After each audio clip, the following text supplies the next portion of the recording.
वक्फ के बाद जो लगातार बवाल है, उस बीच प्रधानमंत्री नरेंद्र मोदी ने कही और कांग्रेस को आड़े हाथों लिया है, विपक्ष पर बात कही। साथ ही साथ उधर पश्चिम बंगाल में मुर्शिदाबाद हिंसा में अब तक 200 लोग गिरफ्तार हो गए हैं। ये 200 आरोपी हैं जो भीड़ को उकसाने और बवाल में इन्वॉल्व पाए गए। मुर्शिदाबाद में कल रात 10 बजे तक के लिए इंटरनेट सेवाएं बंद कर दी गई हैं। पुलिस ने अफवाह पर ध्यान नहीं देने की अपील भी की है। लगातार जो मुर्शिदाबाद में हालात हैं, उनकी तमाम तस्वीरें सामने आ रही हैं। हिंदुओं को पलायन करना पड़ रहा है, लगातार टकराव की स्थिति बनी हुई है। इसमें बवाल है, हिंसा है, पथराव है, आगजनी है, घरों में तोड़फोड़ है। और जिस तरीके से अभी तक के नुकसान की खबर है, उसके बाद हिंदू कह रहे हैं ये दावा करते हुए कि हम दहशत में हैं और जो माहौल है वो लगातार खराब हो रहा है। बीजेपी और टीएमसी का टकराव भी है। ऐसे में मुर्शिदाबाद की इन ताज़ा तस्वीरों को देखते हुए आप समझ सकते हैं हालात क्या होंगे। एहतियातन कल रात 10 बजे तक के लिए इंटरनेट सेवा बंद की गई है और अभी जो हालात हैं वो तनावपूर्ण हैं। हालांकि अभी ताज़ा कोई घटना आज के दिन में सामने नहीं आई है, लेकिन कल तक भी जो बवाल हुआ उससे वाकई लोग चिंता में हैं। बीजेपी कह रही है ये सब कुछ टीएमसी के जरिए हो रहा है। टीएमसी कह रही है कि जो जानें गई हैं लोगों की वो बीएसएफ की गोली से गई हैं। अब ऐसे में आरोप प्रत्यारोप के इस दौर में वक्फ को लेकर बवाल होता हुआ और खास तौर से पश्चिम बंगाल में ये बवाल बढ़ा हुआ है।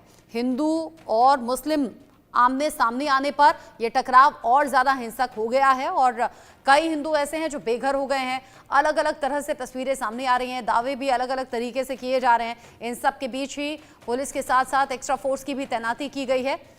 पश्चिम बंगाल में हालात सामान्य रहें, ये मांग बीजेपी कर रही है और टीएमसी कह रही है कि बाहरी लोगों के जरिए ये पूरा हंगामा खड़ा करवाया गया है। मुर्शिदाबाद में अभी भी जो तस्वीरें हैं वो डराने वाली हैं, खौफजदा करने वाली हैं। आप देखिए कैसे बाइकों को फूंक दिया गया, गाड़ियों को फूंक दिया गया और जगह जगह जो स्थिति है वो और ज्यादा खराब होती दिख रही है। मुर्शिदाबाद में केंद्रीय बलों की तैनाती भी इस बीच कर दी गई है। केंद्रीय बलों की कुल 16 कंपनियां यहां तैनात की गई हैं। मुर्शिदाबाद में पैरामिलिट्री के 1600 जवान हैं जो तैनात किए गए हैं। मुर्शिदाबाद में ये एक्स्ट्रा फोर्स की तैनाती इसलिए करनी पड़ी है, 1600 जवान इसलिए यहाँ तैनात करने पड़े हैं क्योंकि हालात बिगड़ रहे थे, तनावपूर्ण हो रहे थे। ऐसे में अभी हालात को भी कंट्रोल किया जा रहा है। जो यहाँ वहाँ जली हुई गाड़ियाँ हैं या बाकी मलबा है वो हटाया जा रहा है। मुर्शिदाबाद आगे और न जले और न सुलगे, इस बात का ख्याल रखने के लिए अब 16 कंपनियाँ यहाँ मुर्शिदाबाद में तैनात की गई हैं। पैरामिलिट्री के 1600 जवान यहाँ ड्यूटी पर मुस्तैद हैं। साथ ही साथ केंद्र सरकार की तरफ से गृह मंत्रालय ने भी कहा है कि नजर बनाए हुए हैं, जो भी जरूरी कार्रवाई होगी वो की जाएगी। लेकिन पश्चिम बंगाल एक बार फिर से सांप्रदायिक दंगों की तरफ दिखाई दिया है और अब हिंदू मुसलमान के बीच टकराव की इस स्थिति में जब वक्फ को लेकर बवाल हुआ तो यहाँ अलग अलग तरीके से नुकसान सामने आ रहे हैं। फिर चाहे लोगों का जख्मी होना हो, जान जाना हो या फिर घरों में तोड़फोड़ होना हो। नौबत तो कुछ ऐसी भी आ गई कि जो डर के मारे लोग थे वो अपने घरों को छोड़कर दूसरी जगहों की तरफ जाने लगे और बेघर हो गए हैं लोग। हिंसा और बवाल मामले में अब तक 200 लोग और बवाल में शामिल लोगों का बढ़ भी सकती है। हालात कंट्रोल करने की सारी कोशिशें हो रही हैं वक्फ को लेकर और सिमी के लोगों ने ये हिंसा की है। यानी उधर टीएमसी ये कह रही है कि बीएसएफ की गोली से लोगों की जान गई है, इधर बीजेपी दावा कर रही है, शुभेंदु अधिकारी कह रहे हैं कि जमीयत और सिमी के लोगों ने ये हिंसा भड़काई है और अब इस मामले को लेकर एनआईए जांच होनी चाहिए। यानी बीजेपी मांग कर रही है सच का सच और झूठ का झूठ पूरी तरह से सामने आए।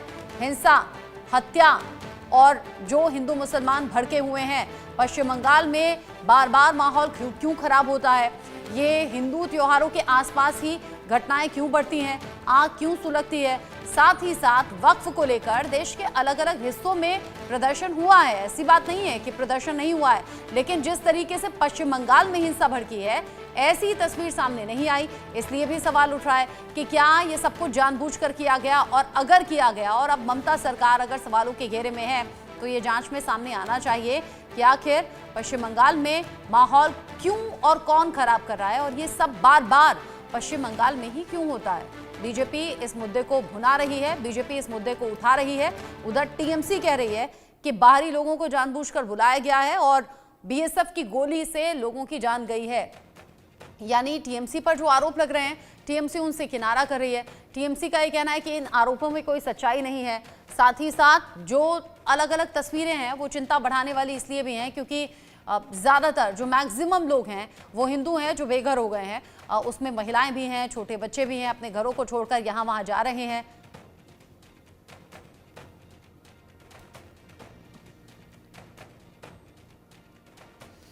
ऐसी कई तस्वीरें सामने आ रही हैं जो सवाल उठा रही हैं और पश्चिम बंगाल के हालात को लेकर ममता बनर्जी से ये सवाल हैं।